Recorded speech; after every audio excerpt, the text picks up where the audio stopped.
Creo que una buena forma de entender una cultura es a través de sus jardines. Este es un extraordinario viaje a 80 jardines inspiradores de todo el mundo. Algunos son muy famosos, como el del Taj Mahal o los de la Alhambra. También intento desafiar mi concepto de jardín. Por ese motivo visitaré los jardines que flotan sobre el Amazonas, una extraña fantasía de la selva, además de las residencias privadas de grandes diseñadores y un desierto en flor. Allá donde vaya conoceré a personas que comparten mi pasión por la jardinería en mi viaje para descubrir el mundo a través de sus 80 jardines más hermosos y fascinantes.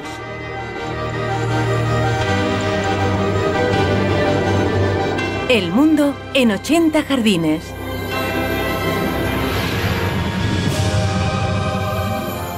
Esta vez, mis viajes me han traído al continente con la mayor diversidad de climas y paisajes del planeta. Hogar de más de 50.000 especies de plantas que solo pueden encontrarse aquí. Es una tierra casi el doble de grande que Europa, Suramérica. Una forma de intentar meterse bajo la piel de este gran continente es averiguar el concepto que tiene esta gente de lo que es un jardín. Y quiero averiguar qué lleva a las personas a crear jardines cuando su paisaje natural es tan hermoso y espectacular como este.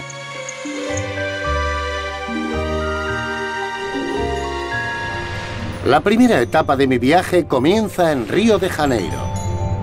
Veremos el jardín del mayor artista brasileño, antes de recorrer en barco los jardines flotantes del Amazonas.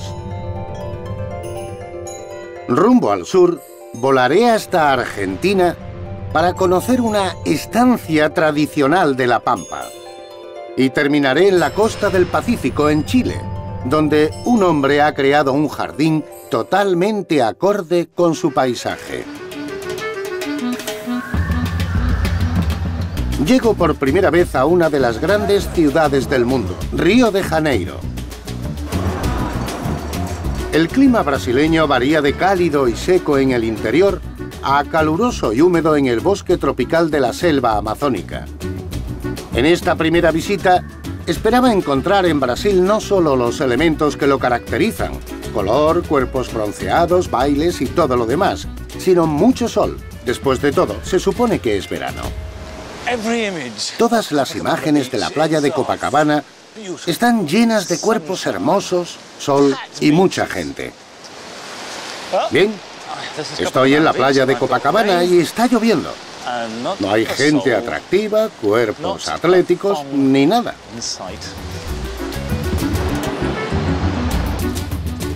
Pero el motivo de que me encuentre en la playa en medio de la lluvia es mi primer jardín, el famoso Paseo de Copacabana, diseñado por Roberto Burle Marx en 1970.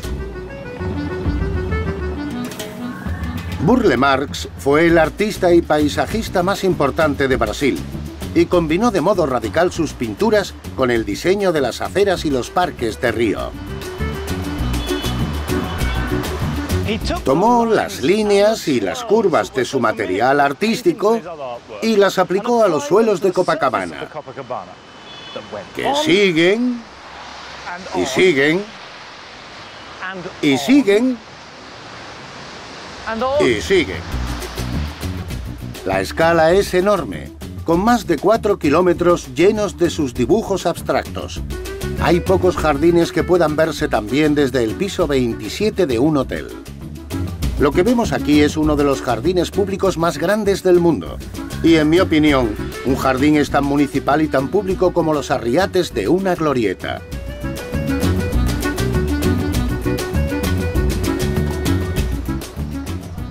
La brillante creatividad de Burle Marx no impregnó solo el Paseo de Copacabana. Desde finales de los años 30 hasta su muerte en 1994, aportó muchísimo a la calidad de vida de Río, diseñando muchos radicales, elegantes y siempre estimulantes espacios públicos de la ciudad. Pero estos magníficos espacios abstractos no son el único motivo por el que Burle Marx es uno de los diseñadores de jardines más importantes de Sudamérica. También revolucionó personalmente la jardinería en Brasil y para ver cómo voy a conocer su jardín privado a 65 kilómetros de la ciudad.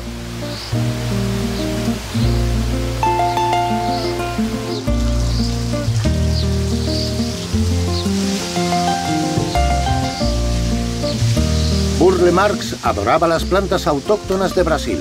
En 1949 compró esta finca de 36 hectáreas para experimentar con la que entonces era una idea revolucionaria: la introducción de algunas de las plantas nativas de Brasil en sus parques y jardines. El sitio, como se le conoce actualmente, se convirtió en la pasión de su vida. Observen esto. Resbala. A pesar de que Burle Marx era obsesivo abogando por las plantas de Brasil, este lugar contiene muchísimas especies de todo el mundo y muestra claramente su concepto de jardín. Naturaleza diseñada y controlada por el hombre, es decir, un espacio totalmente artificial, y este no es una excepción. En este jardín, como en todos los aspectos de su vida, Burle Marx fue un diseñador y coleccionista compulsivo. Y todo lo que hizo, desde plantar hasta entretener, fue a gran escala. Esta zona fue diseñada por Burle como un espacio para fiestas. Es muy grande, pero claramente doméstica, con esta pérgola que construyó solo para sustentar esta vid de jade. Resulta muy llamativo y excéntrico crear algo así para una planta. Pero das unos cuantos pasos, llegas aquí y todo cambia de repente. Me encuentro en un territorio completamente distinto. Y no lo veo como jardinero u horticultor, sino casi como un niño en la linde de un bosque. Porque esto no parece un jardín. Es el paisaje de un sueño. Aunque parezca increíble, el sueño de Burle Marx de proteger y ensalzar la flora tropical de Brasil se consideraba en su época una idea más revolucionaria que su pintura abstracta o sus diseños paisajísticos. A los 19 años, Marx viajó a Europa para estudiar arte durante un año y dejó atrás un Brasil cuyos jardines estaban influenciados fuertemente por el estilo formal victoriano, sin reconocimiento alguno por la extraordinaria variedad de flora del continente suramericano. En Berlín visitó el Jardín Botánico de Dahlem y se sorprendió al encontrar especies brasileñas cultivadas como curiosidades en los invernaderos. De repente pensó, ¡qué locura! ¿Por qué estoy viendo estas plantas aquí cuando debería estar cultivándolas en los jardines de mi país? Fue entonces cuando comenzó el proceso de diseñar jardines modernos utilizando las plantas autóctonas de Sudamérica y, sobre todo, de Brasil.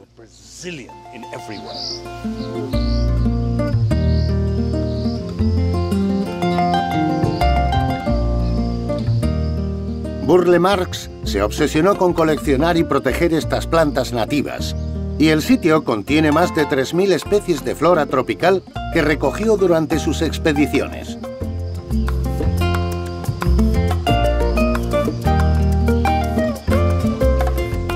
Robeiro Díaz, director del sitio, solía acompañarlo. En una de esas expediciones fuimos a Bahía y cuando regresamos, Burle Marx dijo que todo el mundo venga conmigo al sitio. Vinimos con el camión lleno de plantas, llamó a los jardineros y empezó a ordenar. Esta aquí, esa allí. Y compuso el jardín con esas plantas. Así que en cuanto las descubrió en la selva, las utilizó para crear este sitio. Sí, tuvo que experimentar con ellas, porque cuando uno las recoge de la naturaleza, no vienen con manual de instrucciones sobre cómo cuidarlas. Las plantó y esperó a ver cómo se comportaban.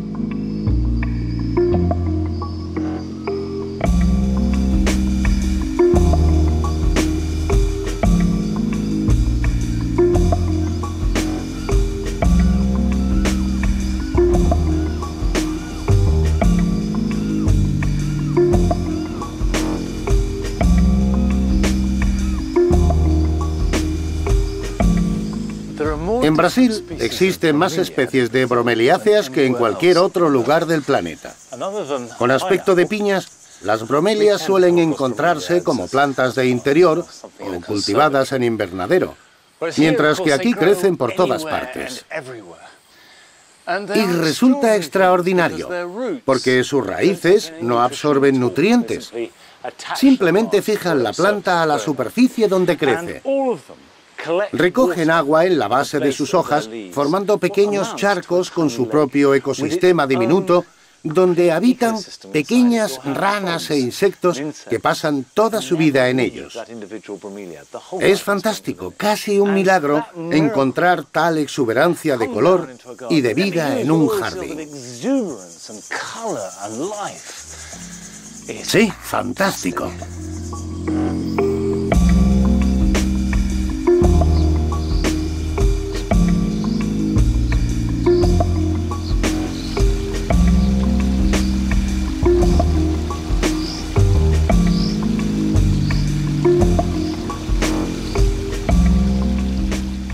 Me encanta la relación entre los pequeños detalles y los grandes macizos de plantas por los que es famoso Burle Marx.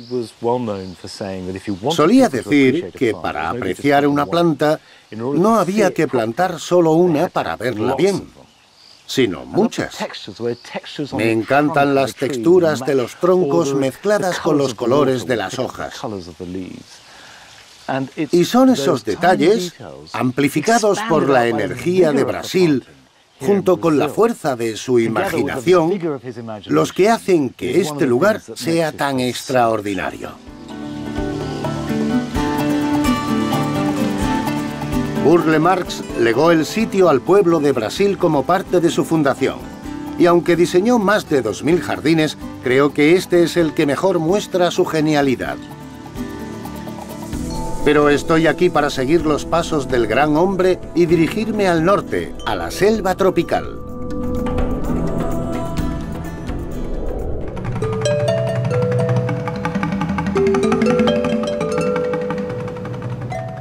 Mi primera visita a la cuenca del Amazonas supera todas mis experiencias anteriores. Todas sus estadísticas son superlativas. Produce un 20% del oxígeno del planeta y contiene más del 20% del agua dulce del mundo. Con sus casi 4 millones de kilómetros cuadrados, contiene un tercio de toda la selva tropical del mundo. Y con unas 50.000 especies de plantas endémicas, convierte a Brasil en el país con mayor biodiversidad de la Tierra. He llegado a mediados de la estación seca y hace un calor increíble. Pero cualquier noción romántica que pudiera tener sobre mi llegada al remoto Amazonas no tarda en evaporarse al encontrarme con una gran ciudad comercial justo en medio de la selva. Esto es Manaus, la capital del Amazonas, a orillas del río Negro, una de las entradas a la región amazónica. En sus orígenes era un puerto dedicado al comercio del caucho. Este se recogía en la selva. Y la ciudad que creció a su amparo era elegante, con un verdadero encanto colonial. La ópera, inaugurada el 31 de diciembre de 1896, da fe de la riqueza generada por el comercio del caucho, desaparecido hace tiempo. Aún así, la gente de la selva se siente atraída por esta ciudad con la esperanza de encontrar trabajo. Hoy, la población de Manaus, con más de 1,5 millones de personas, es mayor que la de cualquier ciudad británica, excepto Londres. El atractivo para el visitante moderno es el mismo que buscaban los comerciantes del siglo XVIII. La mayor variedad de flora del planeta.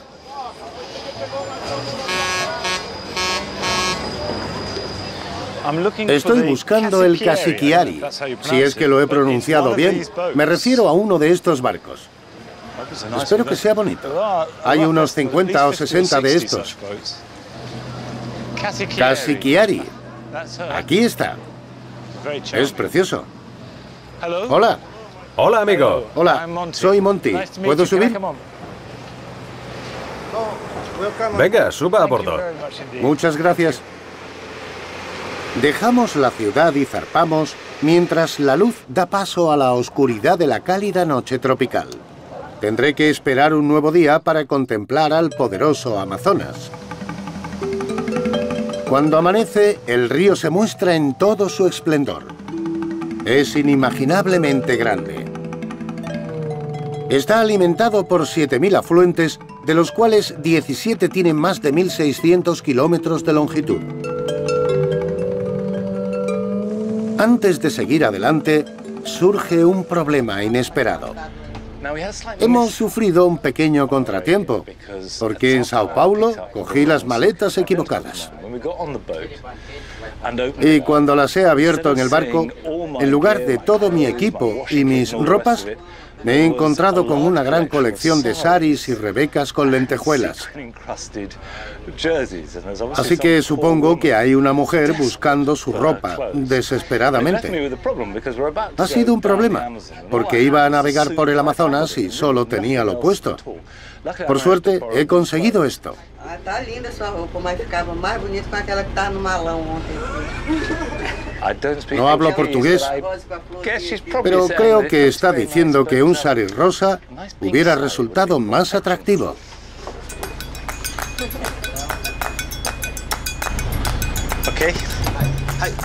Resistiéndome a la tentación del sari, salgo a explorar el Amazonas. Con más de la quinta parte de todas las especies vegetales del mundo, me pregunto si la gente que vive aquí realmente necesita un jardín. Mi guía, Ivano, me asegura que sí, y me lleva a conocer una comunidad ribereña. Miren a los perros.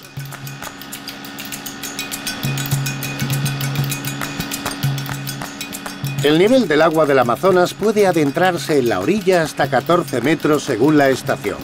Estas casas pueden adaptarse a dichos cambios gracias a que flotan. Este es el último sitio en el que esperaría encontrar un jardín, pero sorprendentemente hay uno flotante. A mí me gusta vivir en una casa flotante, porque cuando nací, mis padres vivían en una de ellas. ¿Naciste en una casa flotante? Sí, nací en una casa flotante. Mira, un periquito. Sí. Vaya, ahí puede ver esa casa con un jardín. Flotando sobre esos grandes troncos, con árboles, cajas y contenedores alrededor. La mayoría de las plantas son medicinales y algunas verduras comestibles. Cebollas en una barca. Fantástico. Es más fácil ir por el río que atravesar la selva. Así que las casas también se han adaptado. Pero con los grandes cambios del nivel del agua, estas casas flotantes pueden recorrer grandes distancias. Y allá donde van las sigue el jardín. ¿Esos árboles de ahí también son flotantes? Sí, estos jardines son muy interesantes porque pueden resistir el peso de un árbol como ese. Limoneros, cocoteros y anacardos. Así que estos árboles tan grandes crecen en contenedores que flotan en el agua. Sí. Nos pasamos por la tienda local, donde la propietaria cultiva árboles frutales en su jardín flotante. Monty, Doña Sebastiana. Esto es precioso. Menuda casa. Qué bonita cocina. Detrás está el jardín de Sebastiana. Sorprendentemente es un huerto de árboles grandes que se mecen sobre un pontón encadenado a la casa. Esto es fantástico. Estos árboles son enormes, ¿verdad? ¿Cuánta tierra ha puesto en los contenedores? Rapaz, más o menos unas 30. Saca dessa aqui, ó. Utiliza una bolsa como esta y llena de tierra unas 30. 30 bolsas. Así que las raíces llegan al agua. No, se quedan en la tierra. ¿Y riega con agua del río? Sí. Va a enseñarnos cómo riega con el agua del río.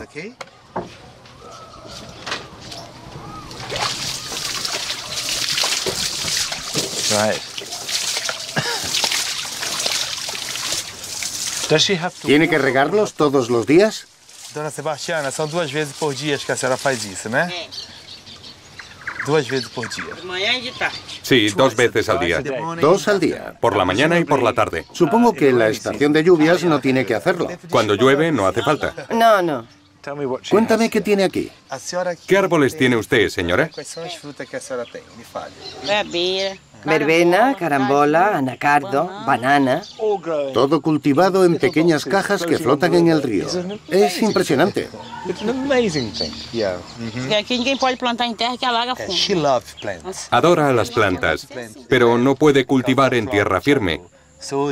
Así que si quiere tener árboles junto a su casa, tiene que ser de este modo.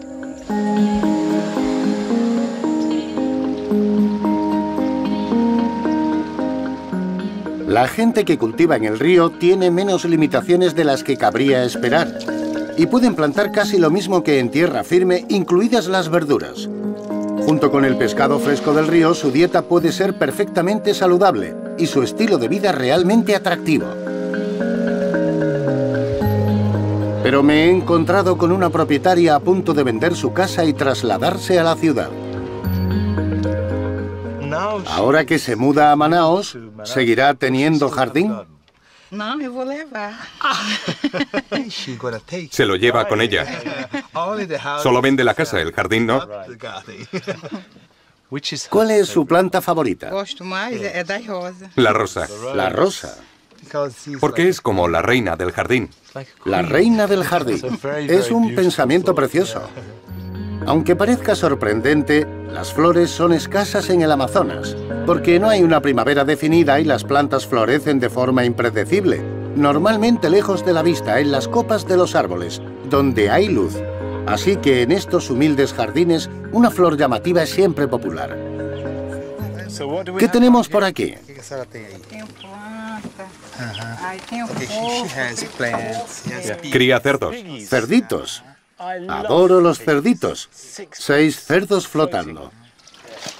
Genial. Yo también crío cerdos y cultivo plantas. Así que me gustan sus rosas, admiro sus verduras y adoro sus cerdos. Tá bom, obrigada.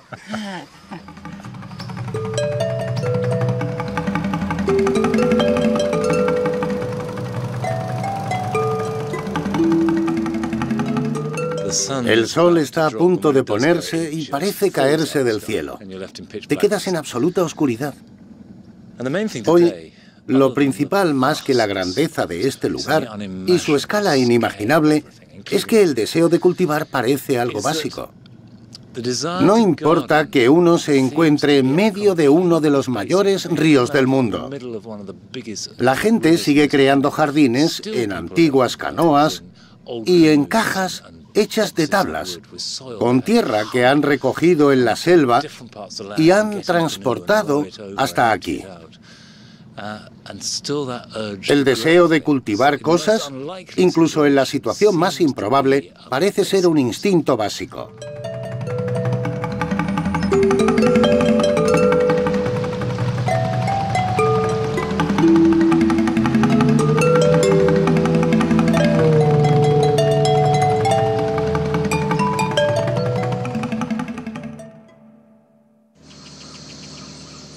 A la mañana siguiente me adentro en la selva.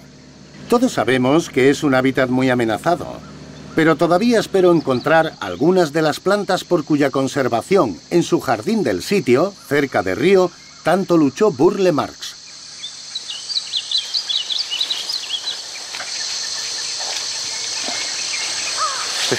Antes de llegar a la selva, uno se queda impresionado por sus estadísticas. Pero hay una realmente sorprendente. Y es que en una hectárea de selva virgen, aquí en el Amazonas, hay más especies de árboles que en toda Norteamérica. Es increíblemente fácil perderse aquí, incluso en una excursión como esta. Así que he buscado la ayuda de Moa, un guía local que lleva toda la vida viviendo en la selva amazónica. Moa me explica la razón de los extraordinarios contrafuertes de muchos de estos árboles. La tierra es tan pobre que estos árboles no tienen raíces profundas, así que necesitan soportes. Este sistema de raíces los mantiene. Así que hay poca tierra. Y entonces, ¿cómo puede suministrar toda la nutrición que necesita un árbol tan grande como este? Porque debe exigir una gran cantidad de agua y nutrientes. Tienen agua suficiente y viven de lo que dejan otros árboles. Se produce un intercambio de nutrientes. Lo que uno pierde, lo coge el otro. En el intenso calor y humedad de la selva tropical, hongos y bacterias especialmente adaptados descomponen rápidamente las hojas y la madera caída. Así liberan nutrientes que las plantas no tardan en reabsorber. Este proceso apenas alcanza al suelo, dejándolo casi desprovisto de materia orgánica, con poca profundidad y sin apenas nutrientes. Las raíces están cerca de la superficie y la capa de tierra es muy fina. Así que estos árboles gigantescos se sujetan como en una bandeja. ¿Qué es esto? Es una nuez del Brasil. Dentro de esta cáscara hay unas 20 nueces. Intenta abrirla. Ponla en el suelo. Está muy dura.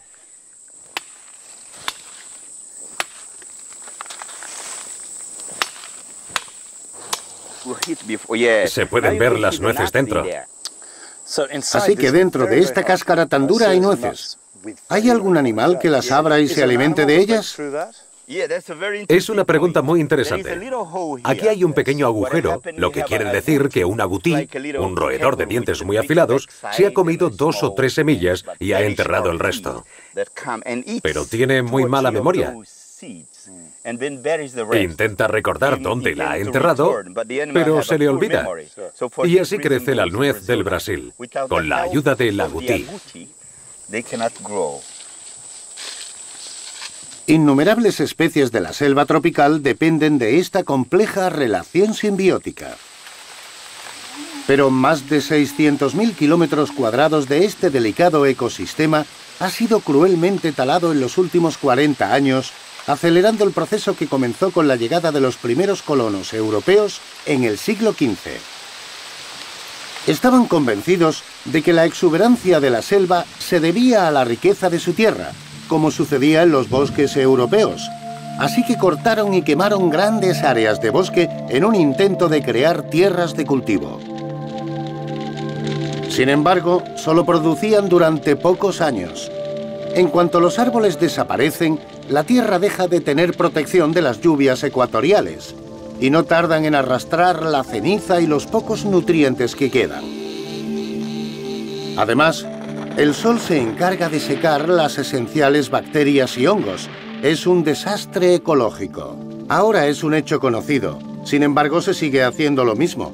La tierra agotada es abandonada rápidamente y la selva virgen es sacrificada de nuevo en el altar de la ignorante avaricia. No obstante, un nuevo descubrimiento ofrece una pequeña esperanza que podría revolucionar el modo en que se cultivará en la selva en el futuro, trabajando en colaboración para crear una fertilidad sostenible. Estudios recientes demuestran que un pequeño porcentaje de la Amazonia, alrededor de un 0,2%, que aún así supone unos 50.000 kilómetros cuadrados, está compuesto de bolsas de tierra negra increíblemente rica. ¿Y cómo ha conseguido llegar ahí? Esta tierra oscura, conocida como terra preta, es muy fértil ya que contiene fragmentos de vasijas y materia orgánica que data de tiempos prehistóricos. Los científicos creen que fueron acumulados de forma artificial durante miles de años. Y la clave de su fertilidad radica en el carbón vegetal, que retiene nutrientes. Estos permanecen estables en el suelo y no se diluyen. El calor generado por la tala y quema convencional reduce las plantas a cenizas que se eliminan casi de inmediato. Pero el carbón vegetal, creado a partir de una quema mucho más moderada, que se lleva a cabo durante la estación de lluvias, hace las veces de esponja para los nutrientes, reteniéndolos en el suelo. Se cree que los nativos del Amazonas utilizaban este sistema mucho antes de que llegaran los colonos para transformar uno de los peores suelos del mundo en uno de los mejores. Aún hay tribus que practican una técnica similar. Los Sateré-Mahué explotan el bosque para cubrir sus necesidades cotidianas. Y Baku y su pueblo quieren compartir sus conocimientos, mostrando a los visitantes las técnicas de cultivo de sus antepasados. Moa me lleva a conocerla porque durante generaciones esta tribu ha estado utilizando el fuego para crear abono vegetal y cultivar la tierra. Hola. ¿Qué está haciendo? ¿Qué você está haciendo aquí? Estoy haciendo quemando paú. Está utilizando la madera vieja, no buena, sino mala, para hacer fuego y obtener ceniza. Luego utiliza esa ceniza para cultivar las plantas que necesita. ¿Simplemente añade la ceniza al suelo? No. Queima ele para ele não ficar muito forte. Este já é terra queimado lá. Está queimado lá. Coge las cenizas y las mezcla con algo de madera podrida, porque si no, es demasiado fuerte, demasiado ácida y utiliza todo para abonar. ¿Eso es cuando siembra? É só quando planta, não é? Só quando planta, mas quando está feio, aí torna a juntar no tuco. Cuando la planta está fea, dice que tiene que repetir el proceso varias veces. Para obtener una buena planta.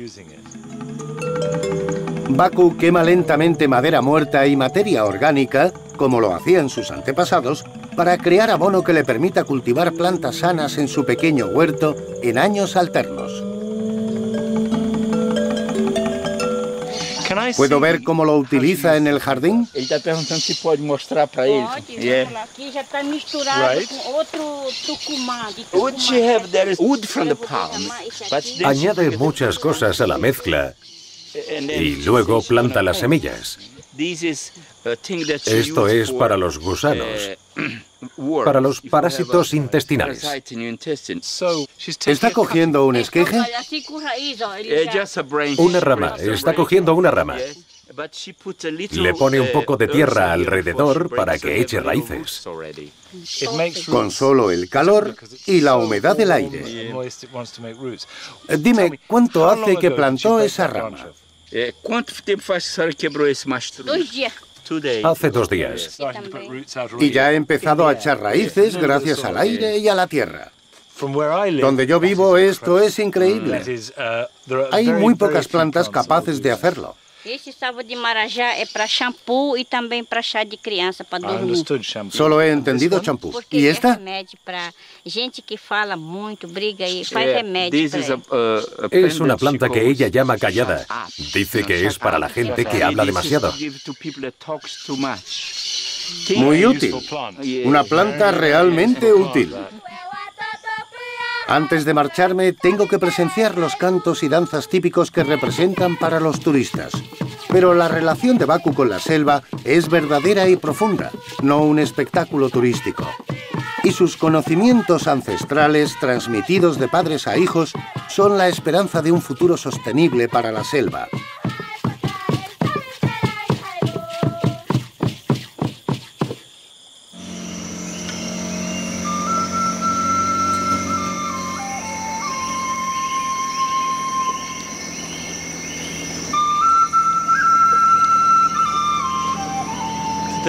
Hoy ha sido un día muy interesante,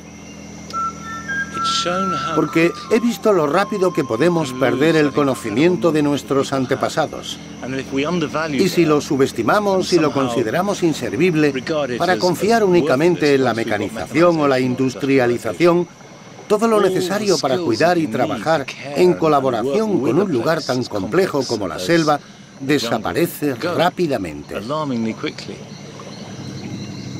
Asusta cómo hemos perdido lo que necesitamos para vivir en armonía con un lugar como este, que además no nos necesita para nada.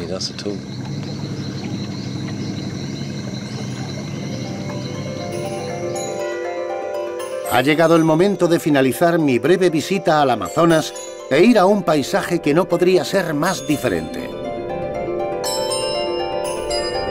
Me dirijo a Argentina para ver cómo la horticultura fue crucial, permitiendo a los colonos europeos asentarse en una región increíblemente inhóspita.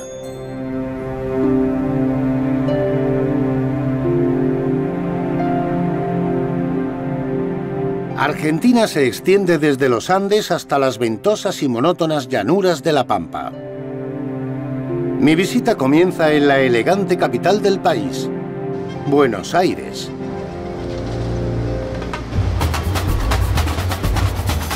El nombre de Argentina deriva del latín argentum, que significa plata, y se lo dieron los conquistadores españoles en 1524, ya que afirmaban que en las montañas abundaba este metal precioso. Eso provocó una fiebre de la plata y en los siguientes 300 años el país vivió una inmigración masiva desde el sur de Europa en busca de una vida mejor. La ciudad me hace sentir un aire bastante europeo. No sé describirlo, pero es claramente europeo. Creo que tiene que ver con las avenidas, los parques y los árboles. Y la responsabilidad de todo ello recae directamente en un hombre. Los parques y las amplias avenidas arboladas de Buenos Aires fueron diseñados por el paisajista francés Charles Tays. En 1889, cuando tenía 40 años, vino de visita, se enamoró del país y decidió pasar aquí el resto de su vida. Gracias a él, la ciudad moderna ha heredado los espacios verdes y los árboles de los que ahora se beneficia, como me ha contado su nieto homónimo, Carlos Tays. Él mamó en Europa, digamos, todo el arte del paisajismo. Vio sobre todo en Francia que todas las calles y también en Londres tenían árboles. Acá todas las calles estaban desprovistas de árboles. Durante su dirección de paseos plantó 100.000 árboles en las calles de Buenos Aires. Aunque la ciudad tiene un aire inequívocamente europeo, los árboles que plantó Charles Tays eran principalmente especies suramericanas. Y ninguna de ellas es más magnífica que este hermoso gigante.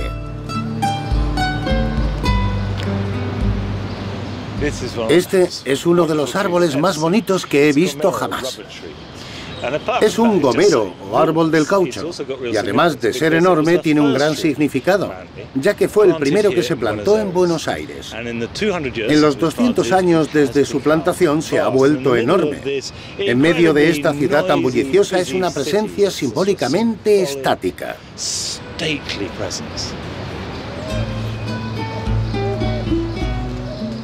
La influencia de Charles Tays se puede sentir en toda la ciudad, pero también se extendió al campo. Así que mañana visitaré las tierras salvajes de la Pampa.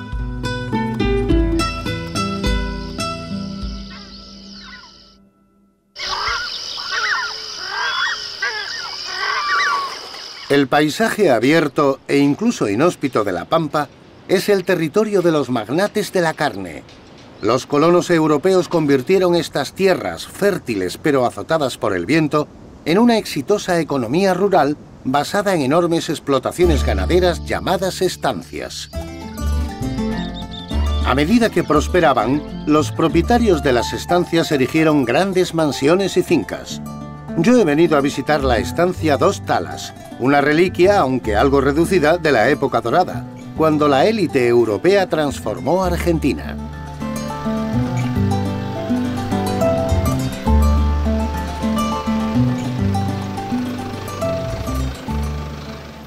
La estancia Dos Talas fue construida en 1858 por Pedro Luro, que llegó al país con 17 años sin un céntimo en el bolsillo. Pero combinando el trabajo duro y la astucia, se convirtió en uno de los terratenientes más importantes de Argentina.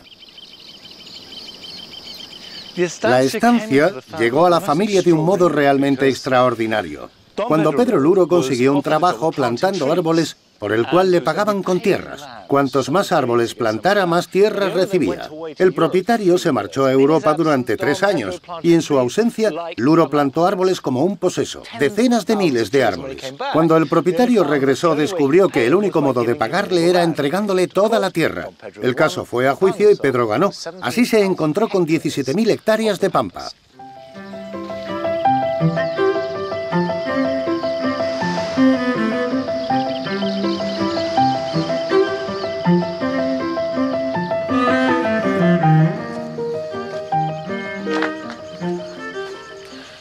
Esto es un palomar. Y toda mansión que se preciara debía tener uno. Es un elemento europeo y al parecer la piedra fue traída del viejo continente. Se trata de piedra arenisca roja, material del que está hecha mi casa en Inglaterra y no existe en Sudamérica. Fue traída desde Europa para construir esta edificación. Ahora está ocupada por abejas. A comienzos del siglo XX, el paisajista más importante de Buenos Aires, Charles Tays, recibió el encargo de diseñar un parque de 30 hectáreas. La estancia ha permanecido en la misma familia y Sara de Elizalde, actual propietaria, va a mostrarme los planos originales de Tays para el diseño del jardín. Este diseño estaba de moda en junio de 1908. ¿Él mismo supervisó los trabajos? Sí, Tays normalmente venía al principio de la obra como para supervisar el lugar y él vio que en Dostala ya había un monte. Él diseña el resto del parque. Debe ser una gran responsabilidad sentir que se tiene un jardín con un diseño tan excepcional y del que hay que cuidar. Sí, mi marido Luis lo siente como un legado al tema del mantenimiento, bueno, no solo del parque, sino del resto de la estancia, pero el parque es algo muy especial para él, que a pesar que no tiene 16 personas que... Para apreciar el enorme jardín, el marido de Sara, Luis de Elizalde, me ha sugerido que recorra su propiedad a caballo. No suelo tener oportunidad de montar, pero no hay mejor forma de recorrer las 1.400 hectáreas de la estancia. La escala de esta avenida es impresionante. Extraordinaria. ¿Qué son estos árboles? Casuarinas. Casuarinas. Sí, y su característica más curiosa es que cuando el viento sopla entre sus ramas, produce el sonido del mar. Sí, lo he oído esta mañana, pero no sabía que era por los árboles. Es increíble. Supongo que los primeros colonos de La Pampa debieron sentirse muy desprotegidos. Sí, solo tenían el tala, pero no crece más de 6 metros. Es un árbol más bien pequeño. Sí, es pequeño. Estos árboles fueron plantados como cortavientos y para crear hermosas avenidas, así que eran prácticos y además bonitos. Les encantaba plantar largas avenidas y anchas para hacerlas importantes.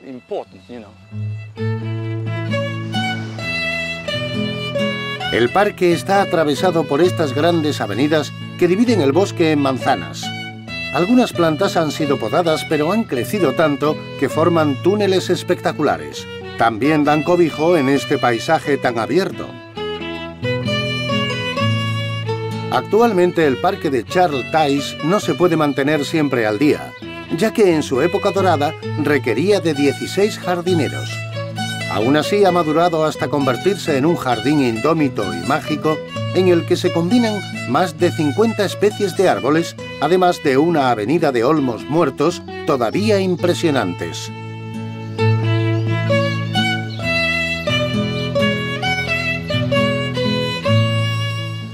Grande y llano, inabarcable, inmenso, un gran campo.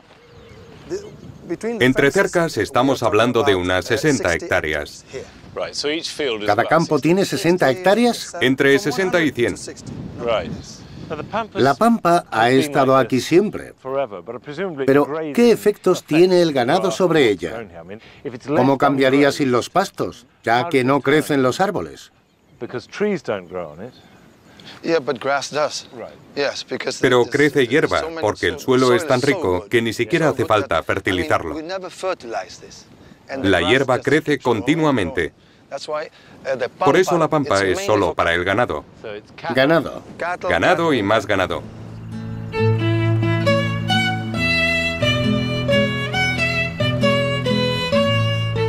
En La Pampa crecen muy pocos árboles de manera natural, pero son pequeños y resistentes. Cualquier cosa mayor que una hoja de hierba tendría dificultad para sobrevivir debido al constante viento.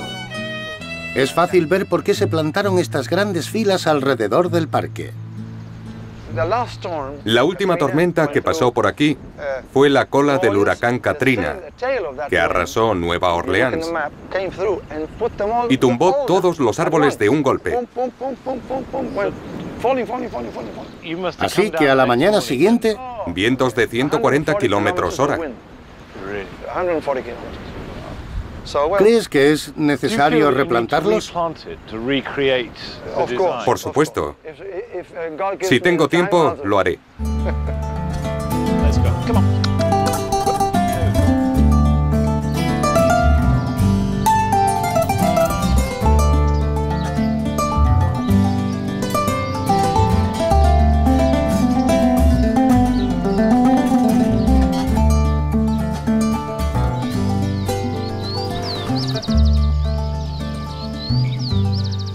El motivo de haber venido a Argentina es ver la Pampa, aunque he de reconocer que hay muchos otros lugares interesantes.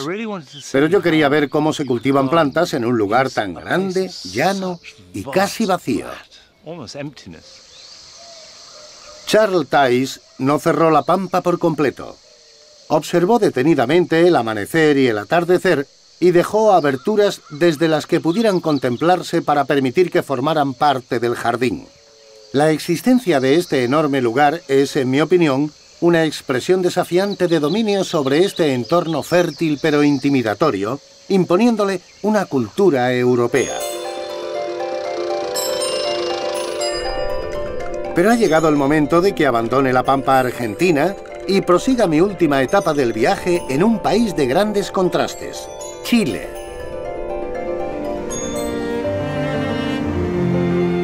Chile es 18 veces más largo que ancho. Tiene casi 7.000 kilómetros de costa y una anchura de 300 kilómetros.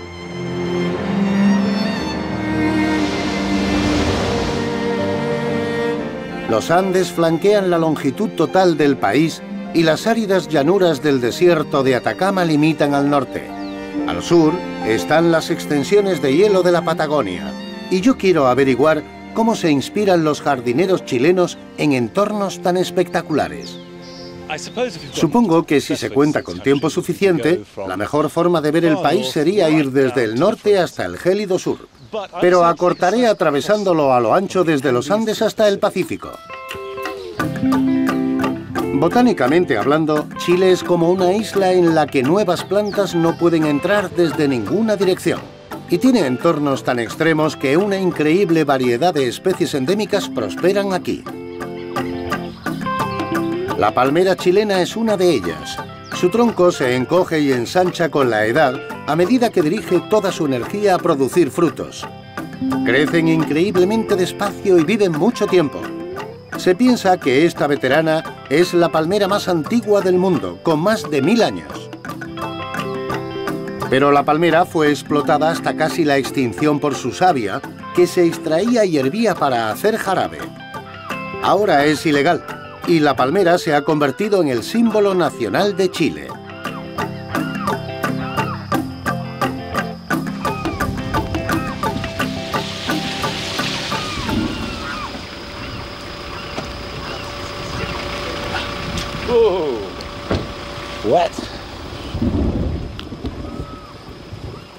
Cerca del Parque Nacional de Campana, una hacienda local intenta proteger la palmera chilena y aumentar su número. Recogen su savia, pero solo si el árbol cae de forma natural. Su propietaria me ha invitado a probarla. Monty, estudiarlo. Salud. Espero que no se me suba. Es muy dulce, pero es muy rica.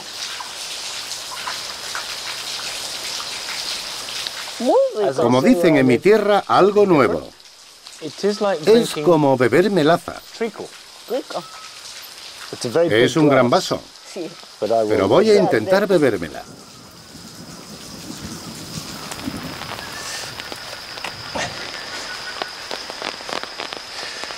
Charles Darwin visitó Chile en el viaje del Beagle. Y señaló que la palmera chilena era increíblemente fea. Yo creo que se equivocaba y que son maravillosas. Me encantan estos troncos con forma de pata de elefante. Puede que no merezca la pena recorrer el mundo en el Beagle solo para verlas, pero yo me alegro de haberlo hecho.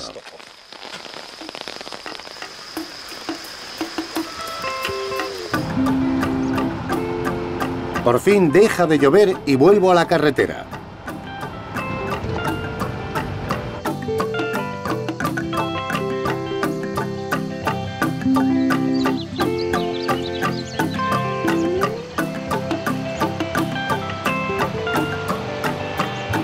Uno de los mayores lujos de viajar es encontrar plantas que uno cultiva en su jardín creciendo de forma silvestre. Y estas amapolas llenan la colina. Están por todas partes, tan exóticas como cualquier cosa que pudiésemos encontrar en una selva. Estas amapolas no son originarias de Chile, pero me encanta verlas aquí, ya que se han adaptado perfectamente lejos de su hogar en California. El último jardín de mi viaje es Los Villos, en la costa del Pacífico, donde voy a reunirme con un diseñador chileno cuyos jardines festejan la flora autóctona de su tierra natal. Su nombre es Juan Grimm, un paisajista muy famoso en Sudamérica, moderno y contemporáneo, cuyo jardín se supone que es espectacular. Sé que le apasiona utilizar especies chilenas y combinar el paisaje y la casa con plantas autóctonas.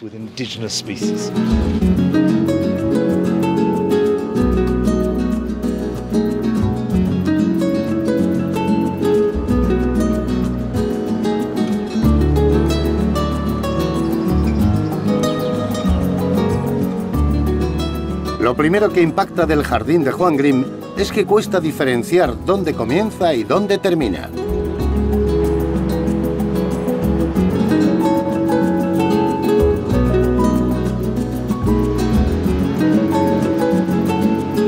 No hay muchas flores ni bordes bien definidos, solo un uso muy sofisticado de plantas locales obligadas a colonizar este entorno rocoso que mira al Pacífico.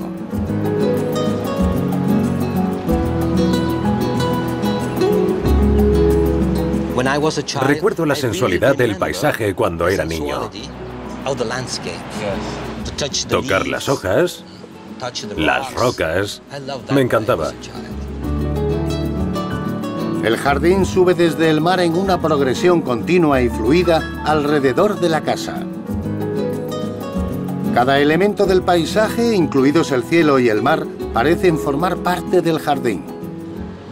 Me interesa esta idea de dónde empieza y termina el jardín. ¿Cómo se enlaza con el mar? ¿O con un bosque? La vista no tiene límites. Aunque sea un espacio reducido, puedes utilizar el árbol del vecino. O en este caso, no percibes dónde termina. Así que tomas cosas prestadas del paisaje. Por supuesto. El paisaje siempre nos dice lo que hay que hacer y eso es lo importante.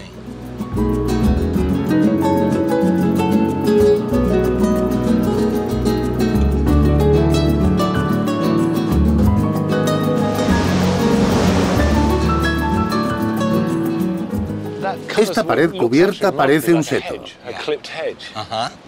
Sí, esa es la idea. Dejé esta ventana aquí, en el seto, porque cuando lo diseñé era muy pequeño. Pero en 10 años ha crecido bastante. Me gusta ver el paisaje desde aquí. Creo que es muy importante tener referencias del entorno. Y usas plantas autóctonas, ¿verdad? Plantas autóctonas, todas son autóctonas. Soportan perfectamente el viento y la sal del mar. Debió ser todo un reto hacer los escalones, abrir un camino por el jardín. Sí, era muy importante que los escalones no se vieran desde la casa. Por eso planté todos estos arbustos. ¿Cuánto tiempo pasó para que los arbustos adquirieran el volumen que necesitabas? 5 años aproximadamente. ¿Y una piscina? ¿Formaba parte del diseño original? Siempre quise tener un trozo de océano, como una especie de ojo del mar, y me hace ser consciente de la casa. Así que desde aquí vemos las duras líneas de la casa y la suavidad del agua, orgánica y suave. La casa surge entre rocas y plantas. La casa crece de las plantas. ¿Tú mismo plantaste las especies que crecen en las rocas? Yo planté todas las que crecen junto a la piscina y algunas que rodean esa zona, porque estaba muy árida. Pero las que crecen en las rocas lo hicieron de forma natural. Yo intenté ser lo más natural posible.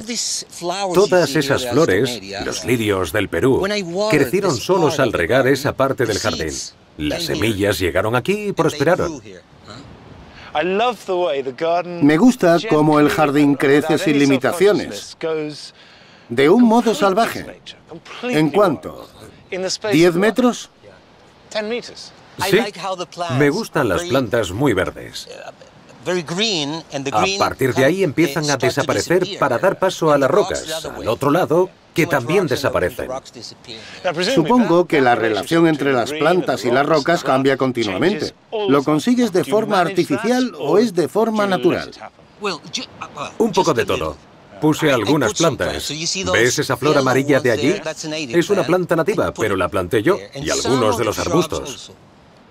Intervención mínima para el máximo efecto. Así es. El jardín de Juan Grimm es uno de los más bonitos y mejor concebidos que he visto jamás. Una obra maestra.